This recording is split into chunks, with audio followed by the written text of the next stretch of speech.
বিরতির পর আবার ফেরত এলাম হদিশপুর জংশনে। আজকে আমাদের আলোচনা হচ্ছে এই ফাঁকা স্টেশনে বসে মদ্যপানের সংস্কৃতি নিয়ে। বিরতির আগেই আমরা আলোচনা করছিলাম মাইকেল মধুসূদন দত্ত এবং তার মদ্যপান।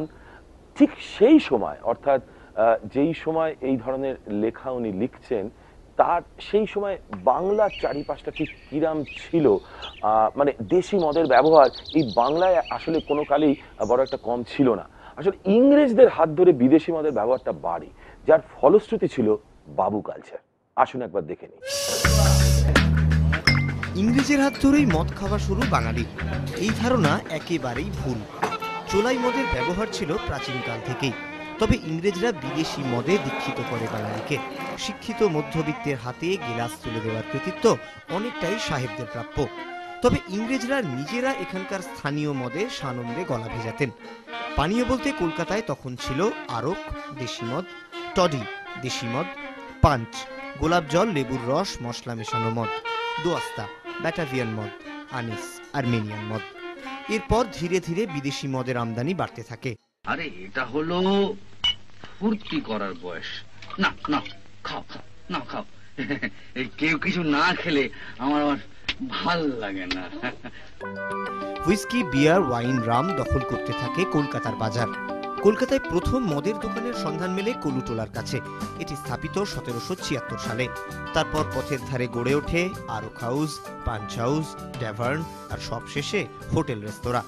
মদের অনুষঙ্গ হিসেবে আরো দুটি জিনিসের আমদানি উল্লেখযোগ্য, বরফ ও সোডা। 19বিংশ শতকে বরফ কল বসে হুগলিতে। 1812 সালে সোডা আসে কলকাতায়। তার 12 বছর পর বসে সোডার কারখানা। বরফের শীতলতা আর সোডা পানির ঝাঁঝে মাদকতা যেন আরো বাড়ল।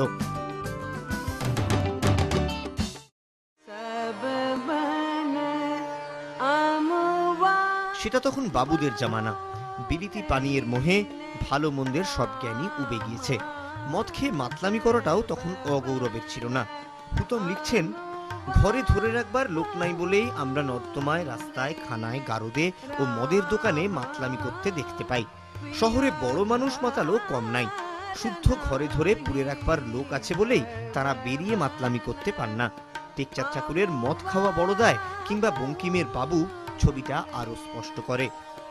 বোঝা যায় হুইস্কি সোডার রয়্যাল ডোজ কিভাবে প্রাধান্য পেয়েছিল বহু যুগ আগের কলকাতায়। একাদশীতে মাছ মাংস খেতে নেই, ভাত তরকারি খেতে নেই, কিন্তু মাল খেতে নিয়ে তো কোন শাস্ত্রে লেখা নেই। কর্তাবাবু যখন বিধান দিচ্ছেন খেয়ে নে, কর্তাবাবু শাস্ত্রকে নাও গা। হ্যাঁ খেয়ে নাও, খেয়ে নাও, খেয়ে নাও, খেয়ে নাও। তবে দিন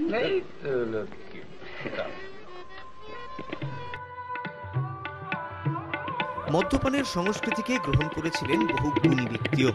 তালিকায় সবার উপরে রামমোহন রায়। তিনি মদ্যপান করতেন, তবে অতিরিক্ত মদ খাওয়ার ঘোর বিরোধী ছিলেন। ইয়ং বেঙ্গল বা হিন্দু কলেজের ছাত্ররা আধুনিকতা আর স্বাধীনতার মধ্যে মদ্যপানকেও ঠাঁই দিয়েছিলেন। মধুসূদন দত্তের মদ্যপান তো মিথের পর্যায়ে চলে গিয়েছিল। মদ্যপানকে যারা দু চক্ষে দেখতে পারেন না, তারা চমকে উঠবেন শুনলে বঙ্কিমচন্দ্র চট্টোপাধ্যায়, গিরিশ ঘোষ, দেবেন্দ্রনাথ ঠাকুর বা রামতনু লাহিড়ির মতো ব্যক্তিত্বেরও দু এক পাতর না হলে চলত না।